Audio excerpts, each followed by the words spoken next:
Hi guys, we're out here in the garden today, and as you can see I have neglected my garden all winter long, and it's thrashed and overgrown, and I am ready to start reviving it. I'm not an expert on gardening, but I have been doing this for years, and I thought I would talk to you today about starting a garden and what you can use around your house that's going to be helpful on your garden and natural.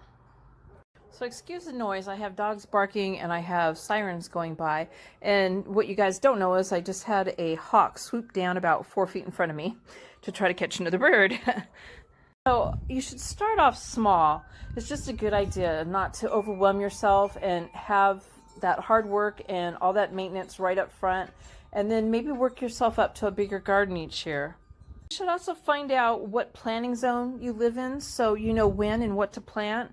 And also having the gas and electric company come out and flag your yard so you know where it's safe to plant and or dig and not dig. And also keep in mind the hours of sun and shade you're going to be having on your garden.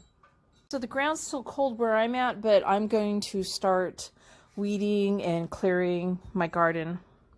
After that, I'll be rototilling and digging, and when the soil's ready, then I'll mix in the manure, and I'm just using cheap packaged steer manure that runs about $2.50 for 1 cubic foot. There's helpful items that you can use in your garden that are around your house, and eggshells is one of them. I just rinse them out and dry them, rinse out the residue. You would crush them up with your hands, or you could grind them like in a food processor so they're a fine powder, or if you wanted you could add water to them and the powder, and you would stir it once a day for about 7 days, and then you would be able to use it that way. And I just store mine in a cleaned out empty coffee container. Now eggshells are high in calcium carbonate, and they're an important mineral for strengthening the plant cell walls, and they also contain minerals to help plants grow like potassium, phosphorus, and magnesium, and these help lower the soil's acidity, which many of the plants prefer, and they help prevent blossom end rot. The calcium carbonate in eggshells help plant roots by strengthening them so they can grow faster and stronger. Now, they help a lot of plants, but not all plants, and it's just good to research the ones, to name a few that they help. Tomatoes, strawberries, and lettuce, those are some of them, but I mean, I know there's a lot more. Now, bananas. Bananas are good for your garden, and banana peels. They have a lot of potassium, which is a chemical element that boosts your plant growth, and it strengthens the stems, and it helps the plants resist pests and drought.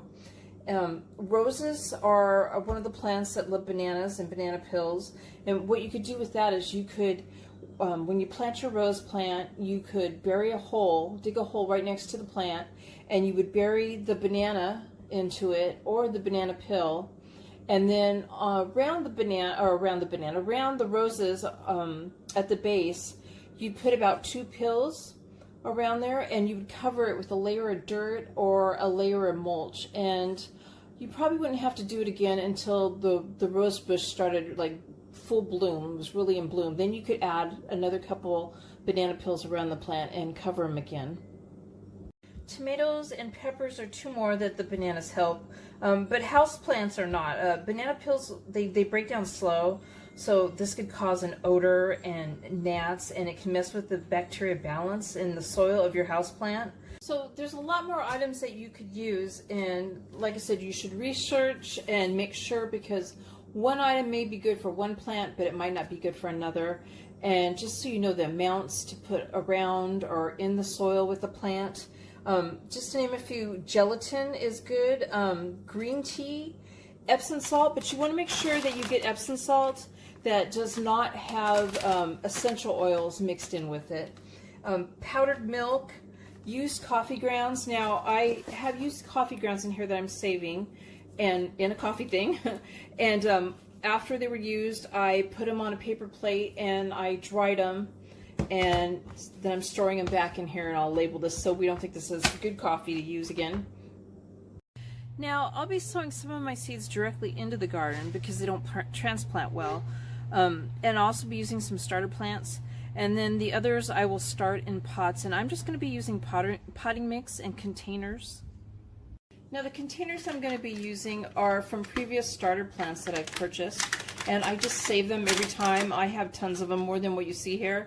I also have a lot this size. This size works too. You can keep the starter plant in it a little bit longer because it's got more room, but I like these better, this size better.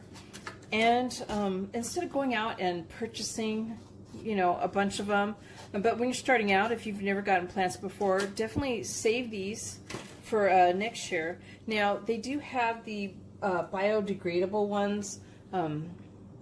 These are called peat pots, and these are 2 I have left over. I don't think I'm going to be purchasing them again this year. My opinion is I'm not thrilled with these things. They're biodegradable, they're supposed to break down, but they really do take a long time to break down, and I feel like my plants have done worse when I've planted them in this. Now I have tried, I've taken the bottoms off of this so the roots can expand more. It still seems to do worse in those. That's just my opinion. So I'm not going to be purchasing that. I'm just going to be reusing all of these. And as I also get more starter plants and empty them out, I'll be using those too.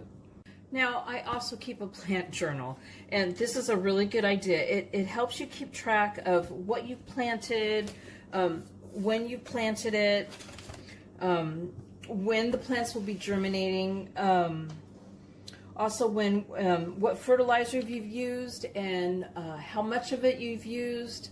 Also keeping information that you find out about the plants that you're growing. Anything you can find out about them when it comes to what fertilizers they like and the watering and things like that. Just all information on them. And this really helps you when you keep track of all this, and like the following year when you come back and you have your journal, it'll help you to see what mistakes you might have made and things like that. Now, I plan my garden out every year on what I'm going to be growing and where is the best spots in my garden when it comes to the sun and the shade and the soil, and also what plants are compatible with other plants. In other words, what plants you could plant next to another plant, or what plants you should definitely keep apart. For example, tomatoes and basil do really well together, but tomatoes and broccoli don't, because they both like a lot of nutrients. They suck the nutrients out of the ground, and they are going to be competing against each other, so that's definitely not a good idea.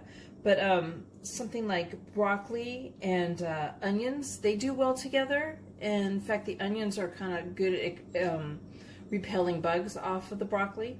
All this stuff is also stuff that you could put in your journal and keep track of, so you know also the following year not to, I don't want to plant that because I shouldn't be putting that next to that one, or vice versa. And that's all I have for you today, but I hope I've given you some helpful information and that will get you started on your garden or inspire you to do a garden. And thank you guys for watching.